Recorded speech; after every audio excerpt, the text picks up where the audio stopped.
Isang magandang araw po mga ka-Apple. So, andito po kami ngayon sa farm extension po ng Kapatagan Apple Orchard, Rare Fruit Farm and Nurseries. So, andito po kami ngayon at ipapakita ko po sa inyo yung mga tanim po namin dito na vegetables na ini-incorporate ko na rin po yung mga fruit trees gaya ng mga apples. So, mostly sa mga tanim ko dito are apples and then yung mga tropical fruits gaya ng durian, langka, and then iba't ibang mga rare fruit. So iniipon ko po dito, ini-incorporate ko po sila sa mga vegetables. So papakita ko po sa inyo ngayon yung aming munting farm. So ito po siya ang carrots, and then nakatanim na rin po dito yung mga apples. Yan.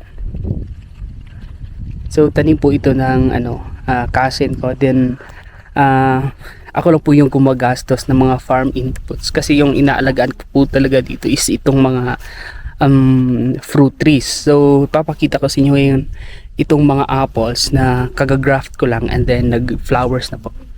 Ayan.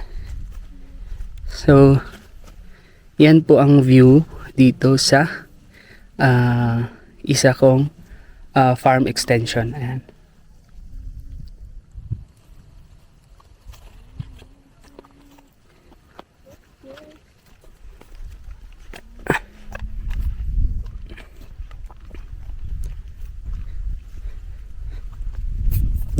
So ito po yung mga grafted apples ko dito. Ayan, may flowers na po siya. Ayan. Oh. And then meron ding mga carrots. Ayan.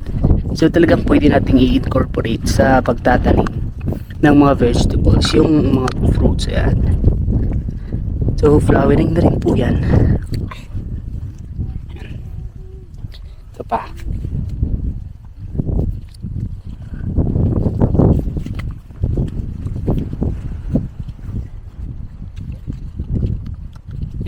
So ang ginagawa ko, nagpapatubo po ako ng mga apples galing sa seeds, and then tinatanim ko po dito, and then nagfi-field graft na rin po ako kasi mas maganda po siya. Mas maganda siyang technique sa pagtatanim ng fruit trees. So ayan.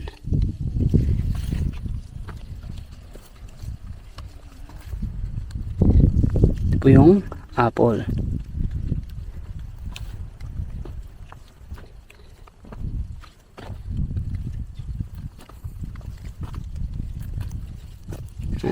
So ito, meron ding kinakain na ng mga scarring beetles, and then yung minsan mga uod.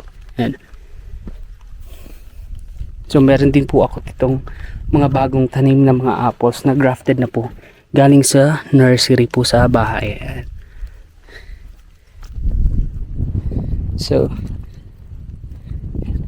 So it's a mix of different varieties of apples na tinanim ko po dito sa farm para magko-hold din po siya ng mga lupa. And then kasi itong area is medyo slopey area po siya, so we need those crops na makakapag-hold po ng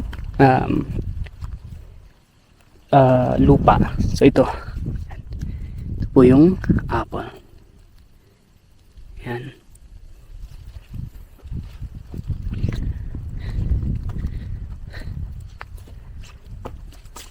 Ito po siya. So yan, meron pong mga bagong graft na apple. Ayan.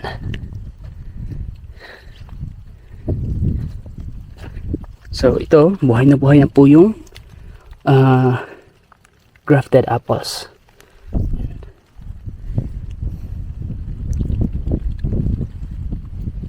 So ganito po yung ginagawa ko dito, incorporation of fruit trees sa mga gulay. So kumbaga nagiging agroforestry na rin po siya, and not just tree, but ano rin po,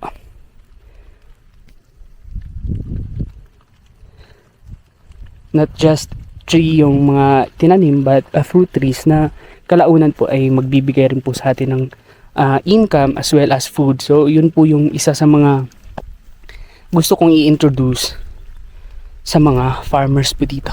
So medyo hinihingal kasi yung area is slopey po siya. So ayan, makita ko sa inyo po siya. Medyo maulan na. Ayan.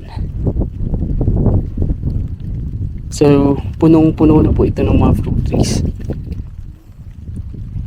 And so doon sa may bandang baba is orchard, soon to be food forest na rin po. So meron na po yung mga nakatanim na mga apples, langka, durian, and citruses, mga oranges, yung mga tinanim ko po dito doon sa may bandang baba. So ayan, thank you.